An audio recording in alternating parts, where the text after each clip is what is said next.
You ever look around after 60 and think, why does life feel heavier, not lighter? Most of us are still hauling old habits, worries, and other folks' expectations, and we call it being strong. But real strength is knowing what to drop. In this video, I'm going to walk you through 11 things I stopped doing after 60 and how letting them go helped me live healthier, happier, and a whole lot more at peace. Part 1. Busy doesn't mean you matter. I want you to picture this. You're sitting in your car in a Walmart parking lot, hands on the steering wheel, and you're not even ready to walk inside. You're just tired, the kind of tired that sits behind your eyes. You tell yourself you're fine, but you're really just running on fumes. And you keep asking, what's wrong with me? Like tired is some kind of personal failure. Listen, a lot of folks over 60 stay busy because they're scared of what happens when they stop. When you stop, you hear your own thoughts, and that can get loud.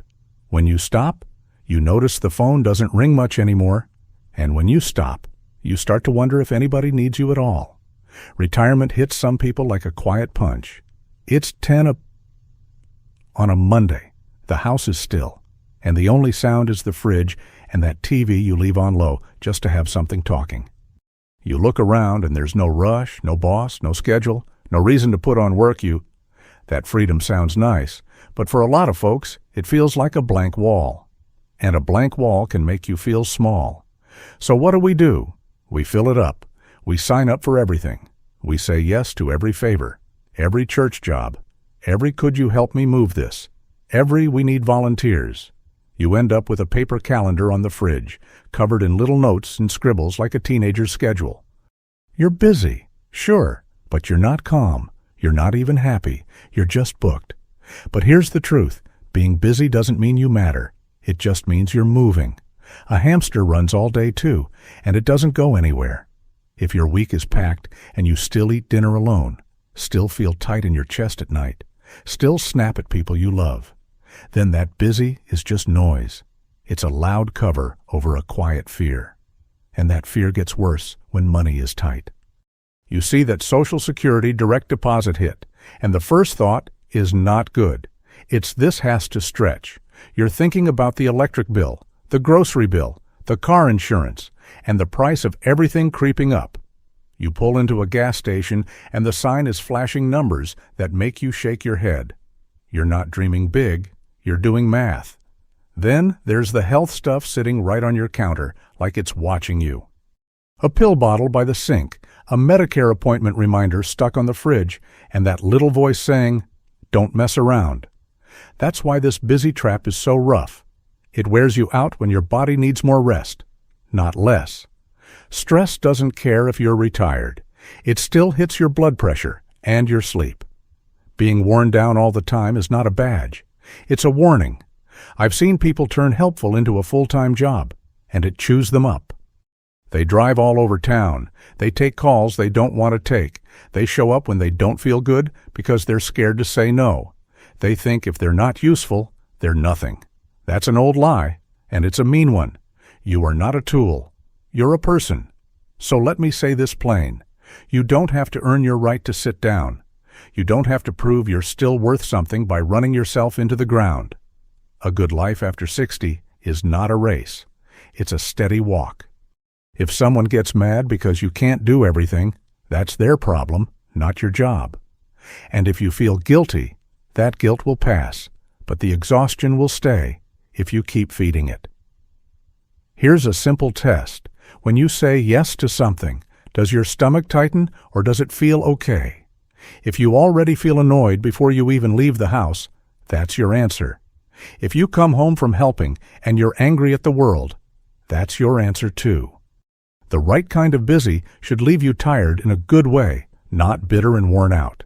It should bring you closer to people, not make you want to hide from them. Now I'm not saying sit in a chair all day and do nothing. I'm saying pick what counts. Pick 1 or 2 things that feel real, like a small church group where folks know your name, or a community center thing that gets you around decent people. Pick the kind of busy that gives you something back, not the kind that drains you dry. If it's just a way to avoid your own quiet house, It won't fix the lonely feeling. It just keeps you distracted. And yeah, the phone might stay too quiet for a while. That part hurts, and I won't sugarcoat it. But you can build a life where you're not waiting to be chosen. You can be the one who makes the first move. One call, one coffee, one short walk with a neighbor. You don't need a crowd. You need a couple of real connections and a routine you can live with. Tonight, when you're at the kitchen table with your mug of coffee, look at that calendar on the fridge.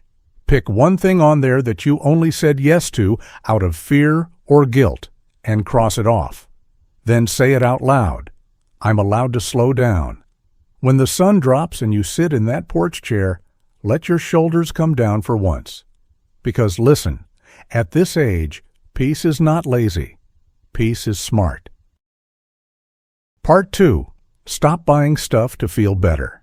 You ever open your mailbox and feel your stomach drop? Because it's not letters, it's bills, credit card statements, store flyers, coupons for things you didn't ask for.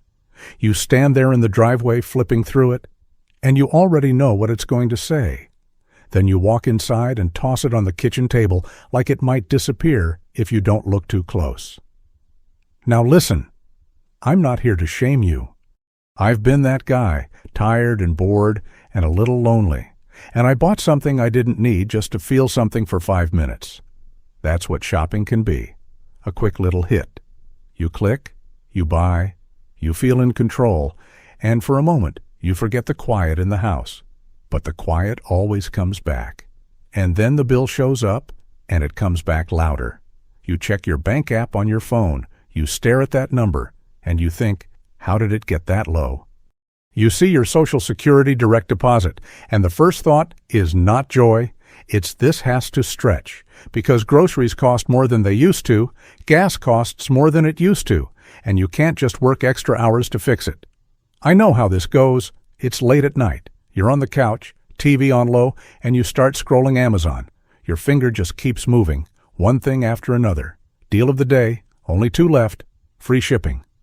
You hit that Buy Now button, and you feel a little spark, like you did something. Then morning comes. You see the email, and your heart sinks, because you don't even remember why you wanted it. And it's not just the internet. You run to Walmart for one thing, some milk, maybe a light bulb, and you walk out with a full cart. Some snacks you didn't plan on, a gadget you don't need, a cheap shirt you'll barely wear. You walk past the end caps, and they're calling your name. Costco does it too. You go in for paper towels. You leave with a giant pack of something you can't even store. Dollar Tree. Same deal. It's all little junk that feels harmless until you add it up.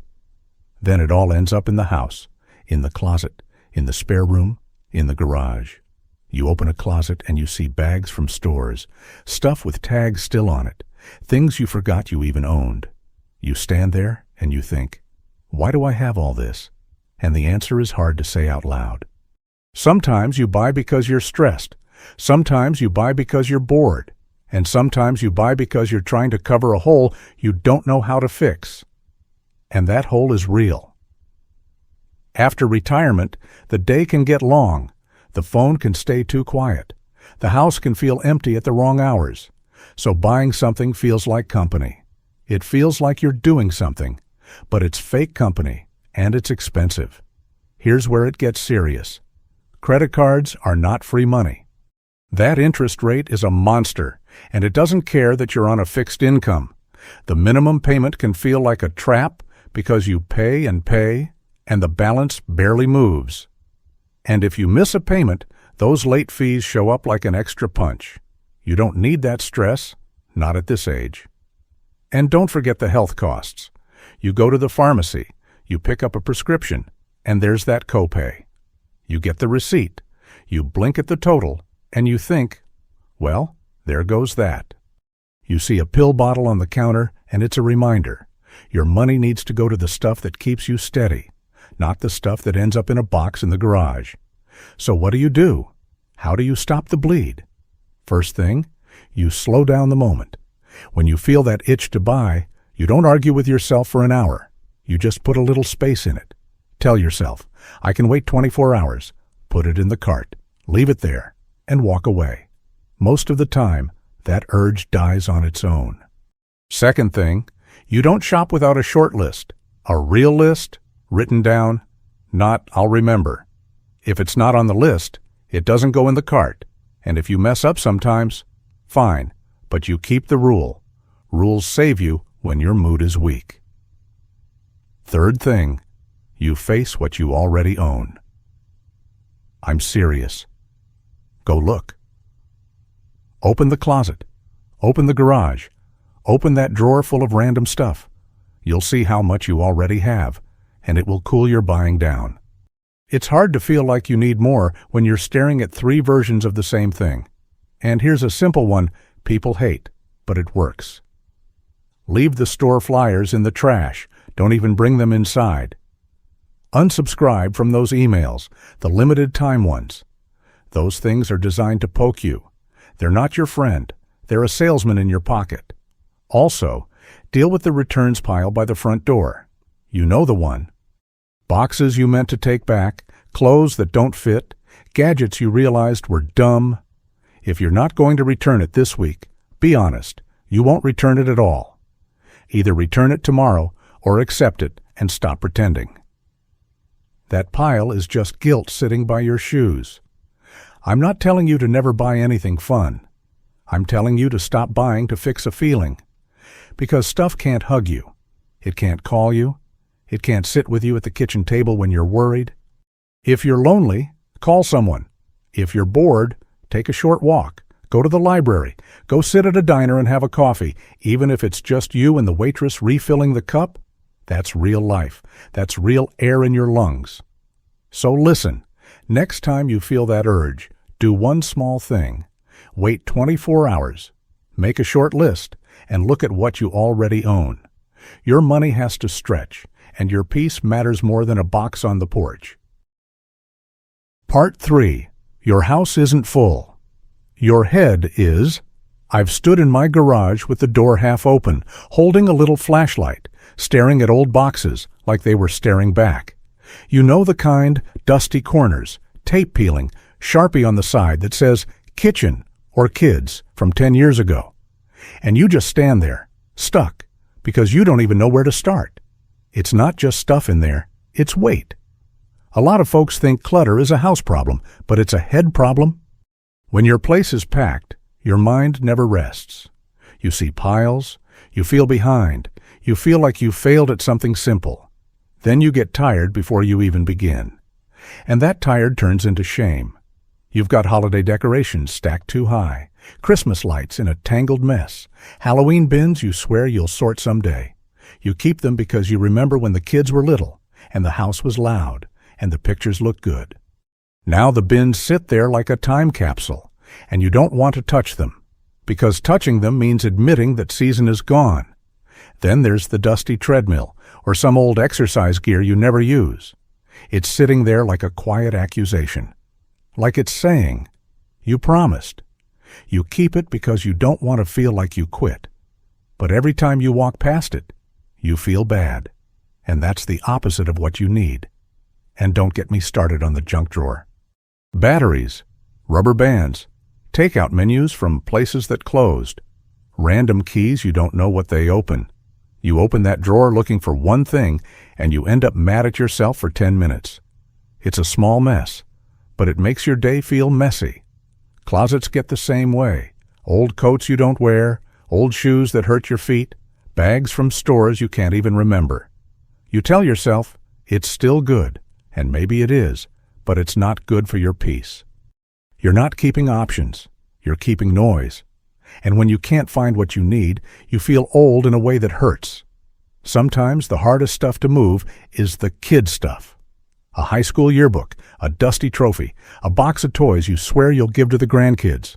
You hold it and you get that tight feeling in your throat because time went fast and it didn't ask your permission. So you put it back in the box and you shove it behind other boxes. Like hiding it will make the feeling smaller. It doesn't. Here's the part people don't say out loud. Clutter can make you lonely. Your neighbor texts, "We should come by," and your first feeling is not happy. It's panic. You look at the living room, you look at the kitchen, You think about the garage, and you want to say no.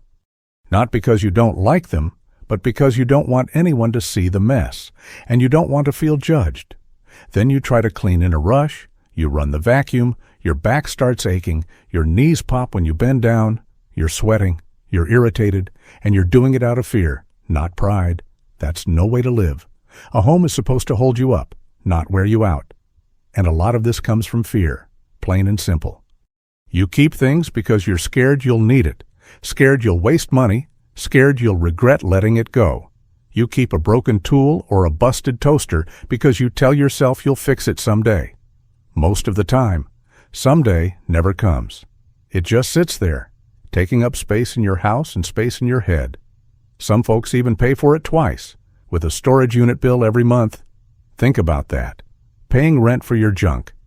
You tell yourself it's just for now, but now turns into years.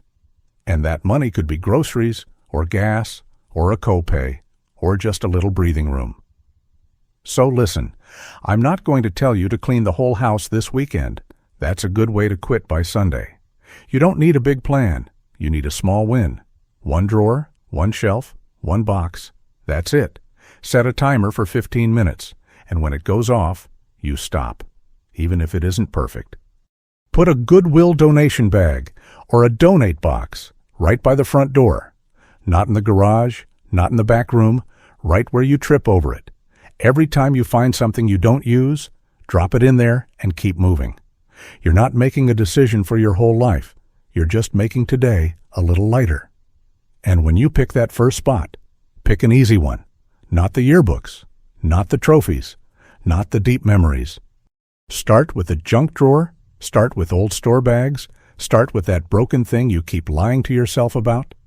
The goal is not to feel sad. The goal is to feel capable. Once you prove to yourself you can let go of small stuff, the bigger stuff won't feel so scary. If you want people in your life, you've got to make room for them, not just in your calendar, but in your house and in your head. A clear counter, a clean chair, a path through the garage.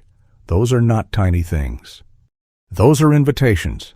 And peace, real peace, starts when you can walk through your own home without feeling like you owe it an apology. Part 4. Stop keeping people who make you lonely. I've sat in a diner booth with a guy I've known for years, coffee refills coming like clockwork, and I still left feeling empty. You know that feeling? You talk for an hour, you nod, you smile, and you walk out more tired than when you walked in. It's not the pancakes, it's the person. Some folks don't keep you company. They take your peace. Listen, being around the wrong people can feel worse than sitting by yourself. At least alone, you can breathe. With the wrong person, you're on edge. You're waiting for the jab, the complaint, the little dig that makes you feel small. And you go home thinking, why do I keep doing this? Like it's a habit you can't break. A lot of older folks stay stuck in these ties for simple reasons. It's family. It's history. It's we've always done it this way. You don't want drama. You don't want to be the bad guy. And deep down, you're scared of having nobody. So you keep showing up, even when it costs you. You see a name pop up on your phone, and your stomach drops before you even answer. That right there is your body telling the truth. Your mouth might say, hey, how are you? But your gut is saying, not this again. If a phone call makes you tense up, that's not friendship. That's stress. And stress is not just in your head. It sits in your body. You go to a doctor visit. They check your pressure. They tell you it's up, and you act surprised. But you're not surprised. You know you've been carrying too much. Maybe there's a pill bottle on the counter. Maybe you take something for your heart, your nerves, your sleep. You can't afford extra stress, not at this age. You know how it goes at family stuff too. Thanksgiving. Everybody tries to act normal, and then somebody always starts a fight. A comment about politics, money, who didn't visit, who never helps, who thinks they're better. You sit there chewing turkey, staring at your plate, wishing you could teleport home. And the worst part is, you drove there hoping maybe this year would be different. Sometimes it's not even mean. It's just constant complaining. A church friend, a neighbor, a cousin who means well, but all they do is dump their worries on you. Every talk is about what's wrong, who betrayed them, what's getting worse. You try to be kind, you listen, you nod, and you leave feeling like you just carried a heavy bag for somebody.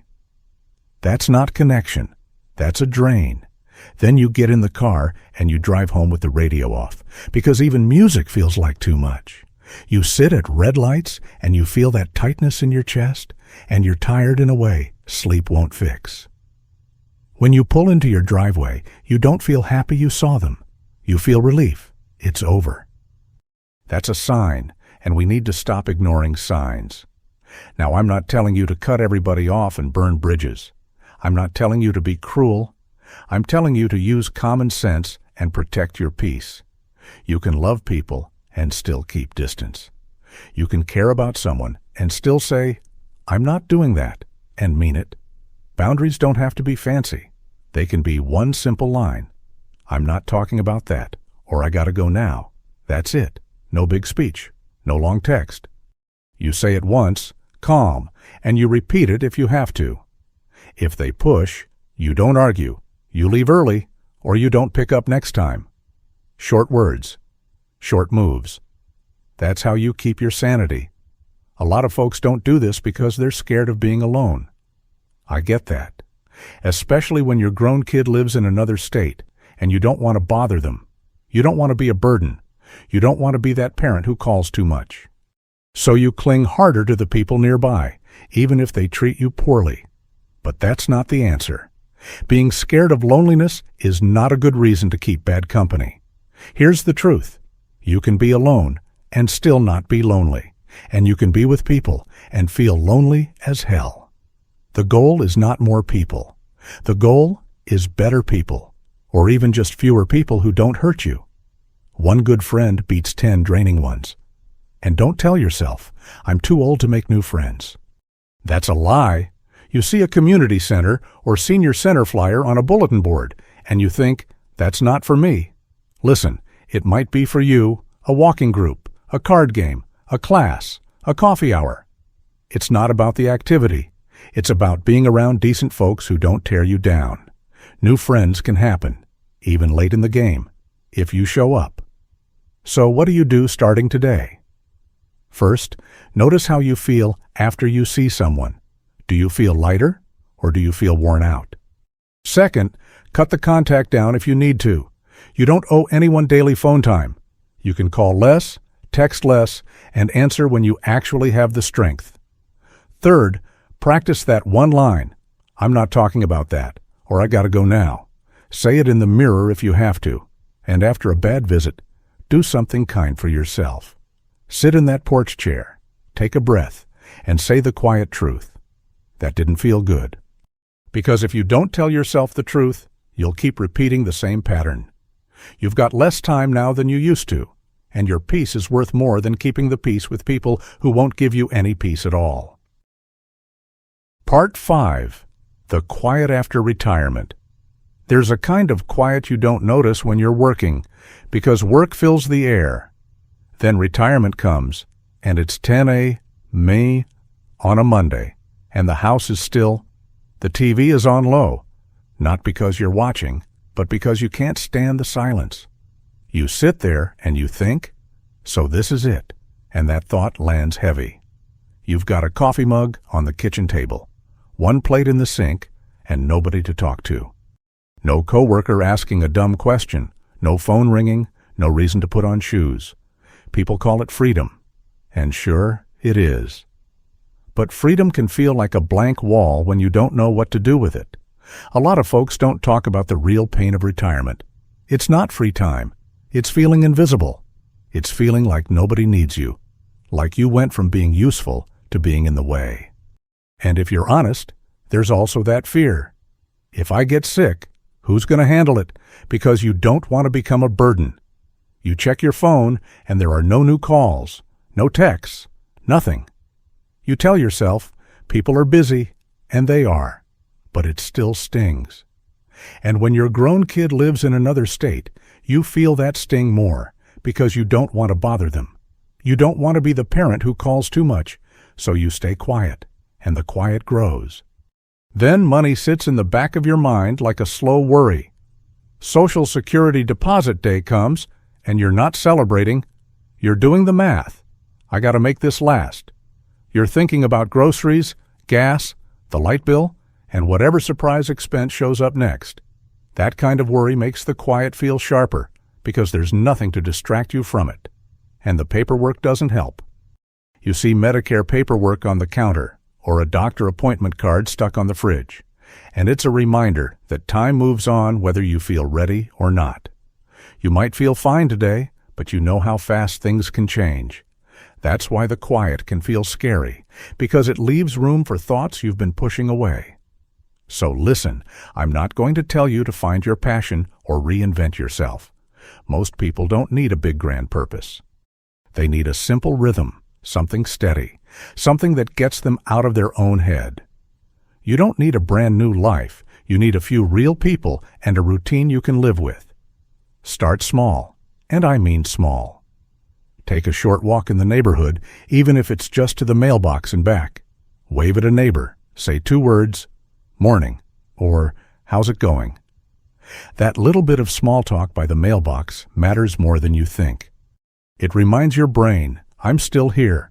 I'm still part of this place. If you can handle it, go get breakfast at a diner, even if you go alone. Sit there with your coffee, hear other tables talking, and yeah, you might feel left out for a minute. That's normal. But you're also around people. You're in the world, and that matters.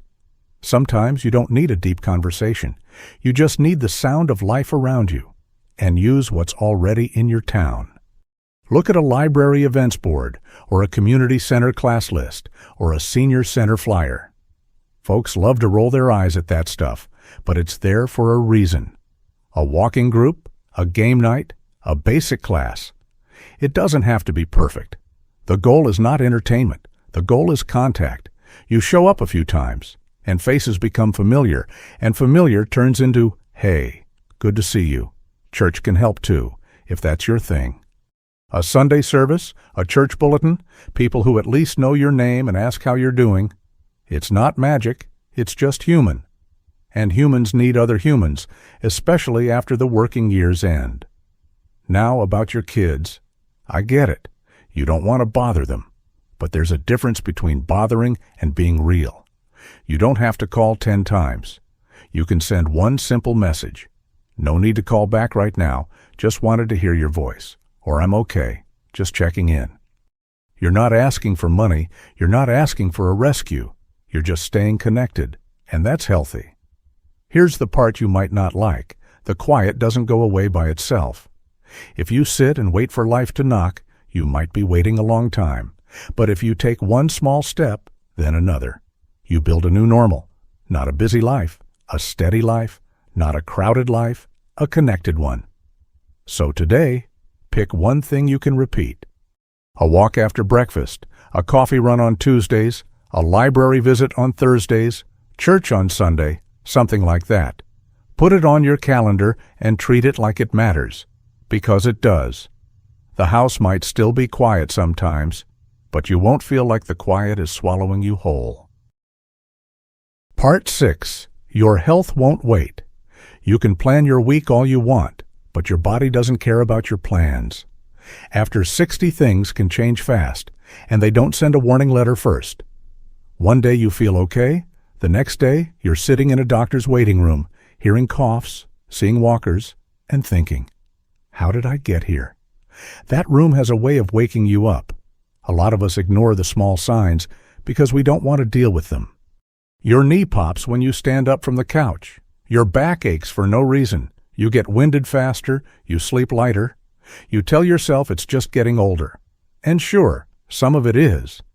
But some of it is your body asking for help, and you keep acting like you didn't hear it. Then you look at the calendar, and there's a note that says checkup or labs, and you feel that urge to cancel. You think, I feel fine, or I don't want bad news, or it costs too much. I get it. But listen, skipping it doesn't stop reality. It just makes reality show up later, louder, and more expensive. You've got Medicare paperwork on the counter, Maybe your Medicare card sitting in your wallet, and it's there for a reason. Use it. Don't let pride or fear keep you from basic care. I've seen folks wait too long, and then they're scrambling, and their family is scrambling, and nobody needs that. And the money side is real too. You go to Walgreens or CVS for a quick stop. You walk past the aisle of vitamins and pain cream, and you end up at the pharmacy window. They tell you the copay, they hand you the receipt, and it makes you blink. You're thinking, that's just 1 month. So yeah, health costs money, but getting behind on your health costs more. Most kitchens have the proof sitting right there. A pill bottle by the sink, a weekly pill organizer with little morning and night slots, maybe 2, 3, 4 different meds. It's not shameful. It's just life. But it is a reminder that you're not 25 anymore, and you can't treat your body like a rental car. Here's another thing that hits hard, watching someone else go down fast. You've got a neighbor who seemed fine, waved every morning, mowed his lawn, then one day you hear he had a sudden scare. That shakes you because it reminds you this can happen in normal homes, on normal streets, to normal people. The point isn't to live scared. The point is to stop acting like you have all the time in the world.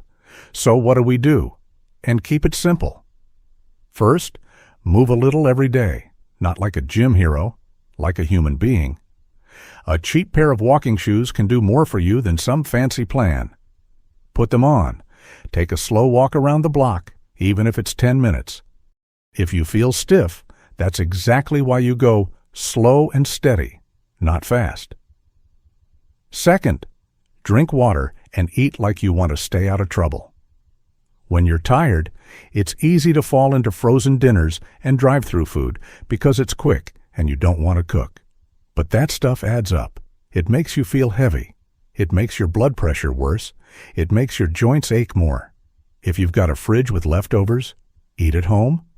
If you don't, make one simple meal: eggs, soup, a sandwich, something real. Third, stop waiting for a crisis before you take your meds and your checks serious. If you've got a blood pressure cuff at home, use it. If you don't, pay attention when the nurse says, "Let's check it again," because that means something. You don't need to panic, but you do need to listen. Small numbers today can become big problems later. Now I want to say this in a way that doesn't sound mean. Taking care of your health is not vanity. It's not about looking young. It's about staying independent. It's about being able to get up, drive yourself, carry your own groceries, and not have to call your kid in another state because you can't manage. Nobody wants to be a burden, and the best way to lower that risk is boring. Simple habits, done over and over. And don't make it complicated. You don't need a perfect diet. You don't need some fancy tracker. You don't need a miracle supplement. You need basics: walk a little, drink water, eat simple food more often than junk, and keep your appointments. If you miss a day, fine, you start again tomorrow. This isn't a contest, it's maintenance. So look at that calendar note, the one you want to cancel, and keep it. Put your Medicare card where you can find it. Pick up your meds on time. And if you're sitting on the couch right now and your knee pops when you stand, stand anyway, slow and careful, and take that short walk. Your health won't wait, and neither should you. Part 7, Comparison Will Ruin. A lot of folks don't talk about this, but comparison is eating people alive, even at 60, 70, 80. You sit on the couch after dinner, TV on low, phone in your hand, and you start scrolling Facebook like it's nothing. 10 minutes later, your mood is worse, and you don't even know why. That thing is messing with your head, plain and simple. You see an old classmate post about a cruise, big smiles, bright blue water, blessed, and all that. Or somebody shows off a new truck, shiny paint, big tires, like they just won the lottery. Or they post a remodeled kitchen with perfect counters and lights, and it looks like a magazine. And you're sitting there in your own living room, thinking it looks old, or not enough, like you somehow failed. Then comes that like and comment culture, people clapping for each other in public. So proud of you, living the dream. You deserve it. It feels fake, but it still stings. Because even if you know it's a show, some part of you still compares. That's how it works. The brain doesn't care if it's real, it just cares how it makes you feel. And listen, the worst part is what you don't see. You don't see the credit card bill behind that cruise photo. You don't see the fight in that remodeled kitchen. You don't see the stress, the health problems, the lonely nights. You're comparing your whole messy life, the good and the bad, to someone else's best photo. That is not a fair fight. Money makes it hit harder too. Social Security deposit day comes, and instead of feeling steady, you're thinking, I gotta make this last. Then you go to the grocery store and prices feel higher than they used to. Like the cart fills up fast and your wallet gets lighter fast. You get home, you sit at the kitchen table, bills or your bank balance right there.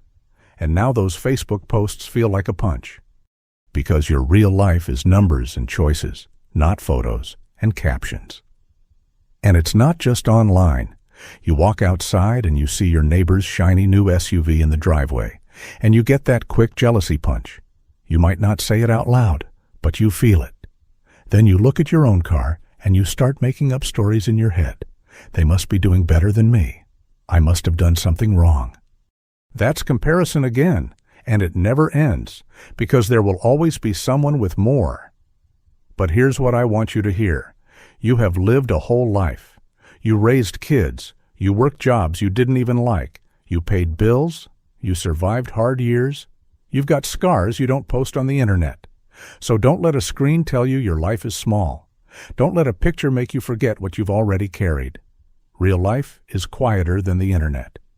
Real life is a simple walk to the mailbox, waving at a neighbor, 2 words of small talk, then heading back inside.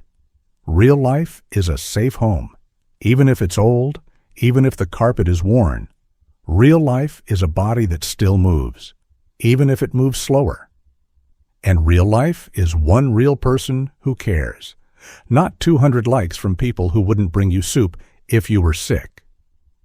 Sometimes the best thing on your phone isn't Facebook at all. It's that grandkid photo text, a messy little smile, a school picture, a silly face, something small that matters more than a fancy vacation. That's the stuff that warms you, because it's real. It's not a performance. It's your life. So what do? How do you stop this habit? First, put the phone down at night. I mean it. Make a rule like no phone after 8 p.m. If you can't trust yourself, leave the phone in the kitchen at night. You don't need that poison right before bed. You need sleep, not a reason to hate your own life. Second, unfollow or mute accounts that make you feel bad. You don't have to make a speech about it. Just stop feeding your eyes junk that hurts your heart. If every time you see someone's posts, you feel tight in your chest, that's a clue. Protect your peace like it's money, because it is. Third, compare yourself to your past self, not to strangers and old classmates. Ask one simple question: am I doing better than I was 5 years ago? And what can I do this week to be a little better than last week? That's a fair comparison. That's one you can actually use. And if you catch yourself spiraling, do something real right away. Get up, wash the dish, take out the trash, step outside for 2 minutes. The screen pulls you into a fake world, so you pull yourself back into the real one. The real one might be plain, but it's yours. Listen, comparison will ruin you if you let it. It will make you feel broke even when you're okay. It will make you feel behind even when you've done a lot, and it will steal your peace one scroll at a time. You don't need to win anything at this age. You need to breathe, you need to rest, and you need to remember, a quiet life with real love in it beats a loud fake life every single day. Part 8. Stop putting off. What matters? You ever sit at the kitchen table with a folder of papers that says will or insurance, and you just stare at it like it's a snake? You tell yourself you'll get to it later. After dinner, after the weekend, after you feel ready. But later has a funny way of not showing up. That folder sits there for months, and nothing gets easier. And it's not just the big stuff, it's the small stuff too. A pile of mail you keep moving from one spot to another. An overdue notice you don't want to open because you already feel tired. You think, I'll deal with it tomorrow, and tomorrow turns into next week. Then the worry follows you around the house like a shadow. Listen, after 60, later is a trap. Not because you're weak, but because life can flip fast. You go to the pharmacy, you pick up a prescription, and the receipt is longer than your arm. Or you get a medical bill in the mail, and it reminds you how quick things can change. You don't have to panic, but you do have to wake up. You've got your Medicare card in your wallet, maybe a doctor appointment reminder card stuck on the fridge. Those are quiet reminders. Time is moving. You might feel fine right now, but your body doesn't sign a contract promising it will stay that way. So the things you keep putting off, they don't wait politely. I want to talk about 3 things people avoid because they feel hard, awkward, or scary. First is paperwork. The basic stuff, a will, power of attorney, your medical wishes. You don't have to make it fancy. You just have to make it real. A manila envelope, a pen, and your reading glasses. That's all it takes to start. You sit there filling out forms, and you get frustrated because the words feel stiff and the questions feel heavy. But here's the truth. Doing this is not being negative. It's being kind. It's making sure your family doesn't have to guess, doesn't have to fight, doesn't have to dig through drawers while they're grieving. And right in the middle of it, another thought pops up. You open your bank app, you look at your account login on your phone, and you wonder, if I'm gone, will anyone know what to do? That's a real question. People think love is big speeches, but love is also a simple list. Usernames, passwords, where the papers are, who to call, what you want. Second thing people avoid is the hard talk with adult kids. Maybe your kid lives out of state, and you don't want to bring up heavy stuff. You don't want to scare them. You don't want to sound dramatic, and you sure don't want to feel like a burden. So you keep it light. You talk about weather, work, the grandkids, and you never say what needs to be said. But listen, the hard talk is only hard because you keep delaying it. You don't need to dump everything on them in one call. You can say one simple thing. Hey, I'm fine, but I want you to know where my papers are. Or, I wrote down what I want if I get real sick. That's not a funeral speech. That's just being responsible. And if you need a push, look at the fridge. Maybe there's a note that says, call the lawyer or make appointment, and you keep walking past it. That note is you trying to help you. Stop ignoring the version of you that was being smart. Pick a day, make the call, then you can breathe again. Third thing people avoid is reaching out to someone before it's too late. You've got a phone call you keep meaning to make to an old friend, and months pass. You run into a neighbor, or you read a church bulletin, and it turns into, we should catch up, and you both smile, and then nobody does anything. That's how time slips away, not with a bang, but with polite little promises. Then one day you hear about someone your age who passed suddenly. You see a funeral bulletin, or you hear it through a friend, and it hits you in the gut. Not because you were close to them, but because it reminds you there's no warning bell. And it makes you think about the words you never said, the calls you never made.